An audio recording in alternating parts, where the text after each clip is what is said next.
I'm not going to go out here and bite people on the neck and drain them of their blood, because I know that shit is wrong, and I know that I will be punished of the gods if I do it. So I do a 180. I do a 180, and I say, okay, I'll survive by getting me some steaks out of the damn deli and sucking the blood out of that shit, and I'll leave the damn humans alone, right? Who's missing their windscreen on their microphone? It's extremely annoying. Windscreen. See this big round black thing on my microphone? It's a windscreen, and what it does is it prevents.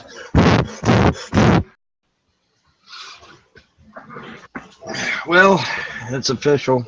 I just got the official word from Arnold himself. The way I get rid of my little bicycle tire here is I must do a minimum of 200 crunches a day. That's straight from Arnold's mouth, literally. I just got through watching the video. So I'm gonna have to start crunching more, because I'm obviously not crunching enough. Now, I sit on the computer. I was a telemarketer for a few years, and it made me soft. That's where I went wrong. I took that telemarketing job where I had to sit on my ass for hours on a day, and I've been working in a call center for the last 5 years. You fucked me up, man. I stopped. I started getting a beer gut. Dude, I went when I entered basic training, I was 115 pounds. I barely made it in. I wasn't that light, but I was light enough. I was 145, and then at the 2-week mark, we got our weight. I was at 165, and I think I gained another 5 pounds before we left. Was it just like you were packing on like muscle, or was that not good weight? Was that good weight or bad weight? Good weight. It was good weight. I was in many ways an effective. I was effectively anorexic at the time, so I wasn't eating right. No. And getting 3 squares a day. Yeah. In combination with the exercise, and which builds muscle, and muscle is I was in the Air Force. We didn't get much exercise. We marched. Right. Muscle weight is heavier than fat weight, and so it was easy to it was easy to hit the scale at 200, because of all the training. It wasn't hard to do. I didn't quite make it though, because like I said, I was so thin and sickly and frail. But I still came out of the Army at let's see, what was it, 165 or some shit, solid muscle, 10% body fat. And, well, I had no body fat when I went in, so that wasn't a. Yeah, I didn't either, but I mean, I'm just saying, that's how they set it up. They want you to have about 10% body fat. And it was really funny because I was in the Naval Sea Cadet Corps because my dad was career Navy in World War II. And so, Dad was, obviously wanting me to be a Navy person. And I was in the Naval Sea Cadet Corps, and I loved it. And the Naval Sea Cadet Corps didn't want me to leave. They wanted me to stay. I was taking tests to become an actual naval officer, those written test things. And so I'm taking them, and it's like, well, at the time I couldn't swim worth a shit. And I'm sitting here thinking, now wait a minute, if I get knocked overboard, I'm done. I am dead. So I thought, well, I'll go and join the Army instead, right? Maybe I'll get lucky. They'll put me out in the desert somewhere, which is, and I'll request it if I can. I'll tell them I want out in the desert. So I did exactly that. I joined up in the Army, told them I wanted out in the desert. And they actually agreed with me. They said, okay, your first permanent duty station will be Fort Hood, Texas, which is out in the desert. What they didn't tell me. It's not in the desert.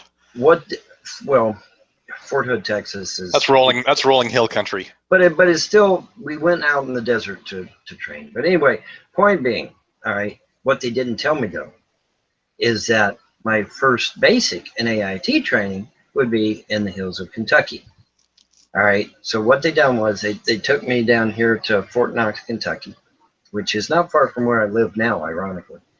And they took me to Fort Knox, Kentucky, and they marched us into this big old building. And there was this huge ass ladder that just kept going up and up and up as far as you could see, right? Couldn't see nothing else because it was all boarded off. All you could see is this big ass ladder climbing to infinity, right? Like everybody climbed the ladder. You know, I'm a good soldier, so I climbed the ladder. I get up to the top of the fucking ladder, and you know what it was? It was a fucking diving board. It was a fucking diving board. That's what it was. Now here I am. I can't swim worth a shit, right? I'm on this diving board. Nowhere else to go because I got all these troops behind me. So I ain't got nowhere to go. I can't turn around and go back. So what they told me to do, they said, you got to take your pants and you got to hold it by the belt loops and you got to hold it out to here. All right. So I'm holding on to my belt loops out to here. And then they said, just hold your breath, close your eyes, and jump into the water. So I did that. Okay, well, somewhere along the way, I must have lost the belt loops because I went straight to the fucking bottom because I had absolutely no body fat at all. Because I remember, 115 pounds soaking wet with rocks in my pockets. Went straight to the bottom. It took 3 Navy SEALs to pull my happy ass out of the goddamn swimming pool. All right, lesson learned. Okay, by them and me. But that was my only experience with water, thankfully. After that, I was at Fort Hood, and we went out in the desert and we trained. I was an armor crewman, and so I took my tank out there in the desert and we did live fire and shit, and that was fun. Then all of a sudden, all the training dried up, and all we were doing was Susie Homemaker every day.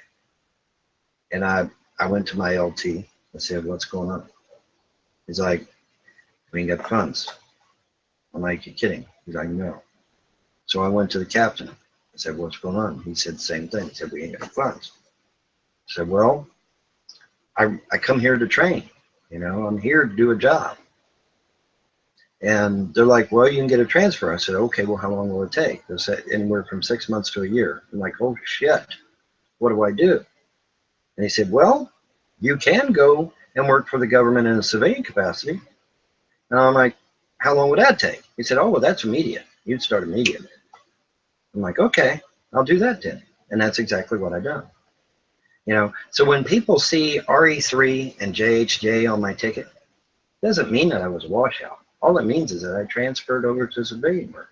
That's all it means. You know, but everybody's on the internet saying, "Oh, he's a washout. He's scrubbed. He's no good. He didn't, you know." No, actually, I got several awards while I was in the Army. It's just the idea that I transferred over to civilian capacity. And then that's when the training really began. But I'm not allowed to discuss 95% of that shit. Maybe one of these days when I'm 90, You one of don't really these, transfer from the military and continue your tour as a civilian. that's what I done. That's what I done. That's not really a thing. Well, work it in your mind however you want. Okay, that's all I can tell you. All right, I know what they done for me and what I done for my country, and that's all that matters. Point is, that's what happened. I was never a washout. I was never dishonorably discharged.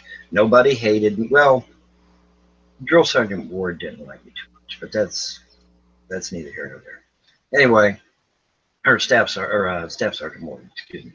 But that's neither here nor there. Point is, I got along with my drill sergeants, CD and Hobbs. I get along great with them. They'll give me a good review. My LT that was in Fort Hood will give me a good review. The captain that was there will give me a good review. Okay, so the trolls can suck my fucking dick. All right, I was not a washout. I served my country honorably and admirably. And you didn't have an honorable discharge. Well, I had a general discharge under honorable conditions. That's good enough for me. But it was a transition from military to the civilian. That's all it was. And that's all. That's, you know, it ain't no big deal. It really isn't a big deal. I don't know why these trolls keep harping about, you know, RE3 and JHJ. He's a washout. He ain't no good. Blah blah blah blah. No, had nothing to do with any of that shit. Not at all. Not at all. And you know, like I said, if we'd have kept going out to the field, I'd still be at Fort Hood to this day. Well, probably not to this day because I've probably got another tour, another permanent duty station after that. But still, you know, I'd still be in. You know, the only reason I got out is because their funding stopped.